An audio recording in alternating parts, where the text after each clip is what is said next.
La réflexologie plantaire concerne plus l'être, la réflexologie palmaire concerne plus le faire, donc l'expression que je donne de mon être, de ce que je suis.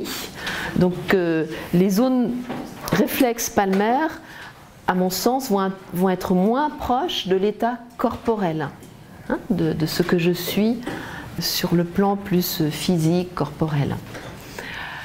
Mais par contre, la main, c'est avec la main que nous rentrons en communication. Tendre une main, rentrer en donner, se dire bonjour, on se tend la main, poser la main sur l'épaule de quelqu'un. Pour rentrer en contact, en communication, nous utilisons nos mains. C'est un des organes de communication. En français, il y a un proverbe qui dit « avoir le cœur sur la main ». Donc la main est le prolongement du cœur. En énergétique chinoise aussi.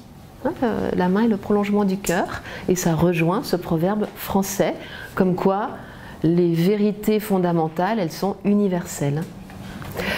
Et donc ces mains qui nous permettent de rentrer en contact avec l'autre, dans certaines situations, je vais choisir la réflexologie palmaire quand il faut une présence, un relationnel plus proche.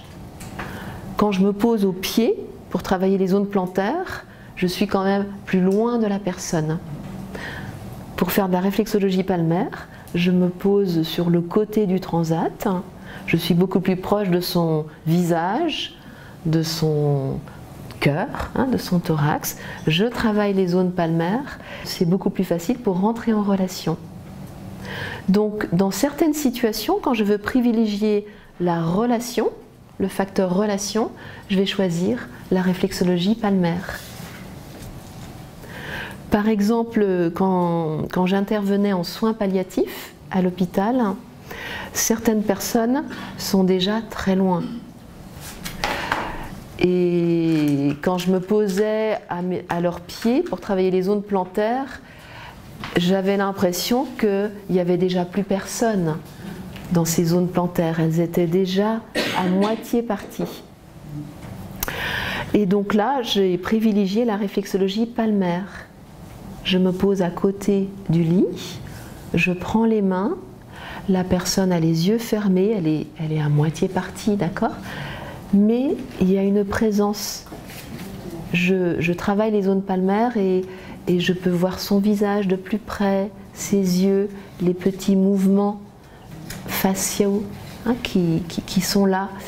Dans la réflexologie, selon la tradition chinoise, il y a un accompagnement avec le toucher, il y a un accompagnement avec l'énergie, avec son souffle, et il y a aussi un accompagnement verbal. Puisque le mot, le verbe, les mots peuvent rééquilibrer, peuvent potentialiser les effets du toucher réflexe et du souffle. Donc je mettais aussi des mots, un peu de manière aléatoire, parce qu'il n'y avait pas d'échange, elle ne me disait rien, elle était trop loin déjà. Mais je mettais des mots et je voyais son visage quand même réagir. Je suppose et j'interprète qu'elle réagissait par rapport aux mots que je posais.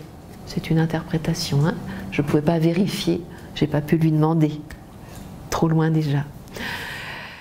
Donc voilà, la réflexologie palmaire, elle va permettre de travailler des zones quand même palmaires, donc d'avoir une action sur le plan corporel, mais en valorisant la relation, la communication, le contact.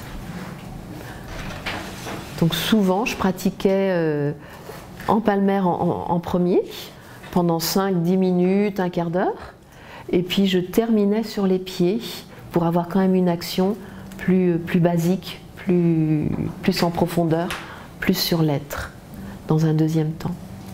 Ça, c'est l'avantage de la palmaire. Le désavantage, c'est que ça concerne moins l'être, moins le corporel, mais c'est que ça va plus toucher le facteur relation. Et parfois, c'est à privilégier.